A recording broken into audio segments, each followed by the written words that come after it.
About the human struggle to raise the level of living. That's what it's all about. I'm Magnus Packel, and this is Magnus Packel GVA. I appreciate you being a part of our show. In view today, microcredit and economic development in Africa. A focus on Nigeria. But before that, we will attempt to settle the confusion between wealth creation and poverty reduction in our quick view. Coming up.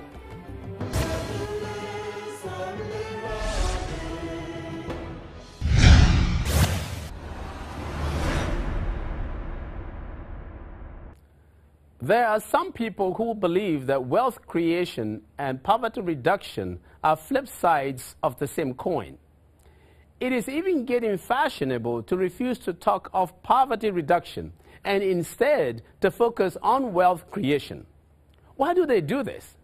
I think they believe that the word poverty is depressing, but the word wealth is uplifting. That may be true, but that should not cause us to miss the point. Let's note this. In any society, most adults are creating wealth, but some more quickly than others. After all, wealth creation can be defined as the creation of assets, both in terms of physical and human capital. And assets are things that can generate income. Crude petroleum and other mineral resources are assets. Savings are assets. Agricultural produce stored after harvest by farmers are also assets. Indeed, for many households, children with a clear promise for success in the future are also considered assets. So assets are things that can generate income. On the other hand, poverty generally relates to a low absolute or relative level of income. It is generally an unsatisfactory level of well-being, where there is poor access to good nutrition, clean water, sanitation, basic health care, and promising basic education. Therefore, to be successful in fighting poverty in Africa, we first have to call the war what it is.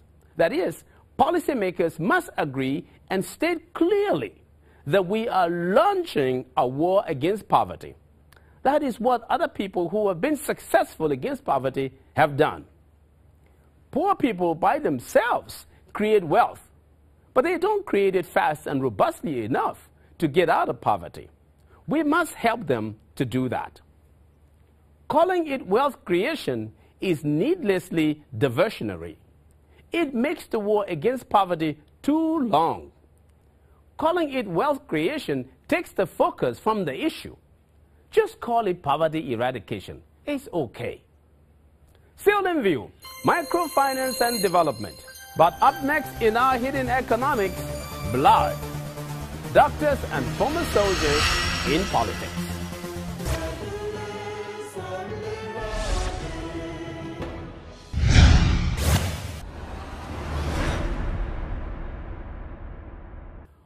What do former soldiers and medical doctors have in common that makes them to want to be politicians?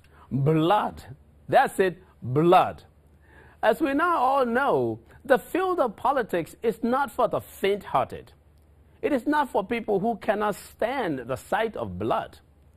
As a matter of fact, most politicians call it this game of politics. They know you can win or lose. But I'll tell you what, they never like to lose. Indeed, when they lose, like a cat, they tend to have 9 lives. They keep coming back. Now, don't do this, but if you throw a cat out the window from, say, the 2nd floor, thinking it dead, you'll see that cat come around again the next day. How does he do it? He always manages to land on his feet. That's what many good politicians do. Never write them off. They always find a way to come back.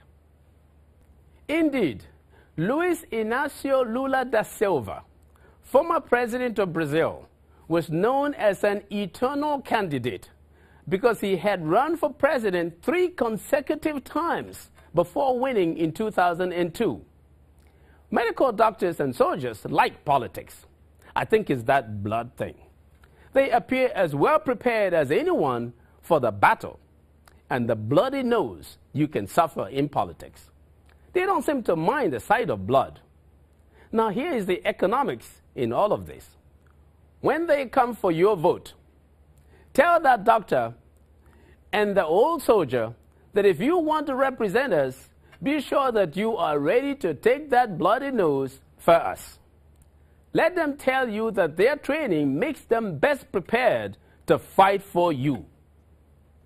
The soldier fights a war not to purposefully kill and see blood, but to secure peace and development.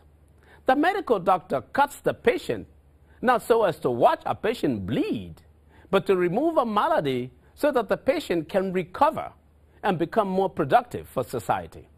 So folks, as I said, when that medical doctor or that old soldier comes to you asking for your vote, ask him if by his training he's truly ready to stand the sight of blood to raise the level of living.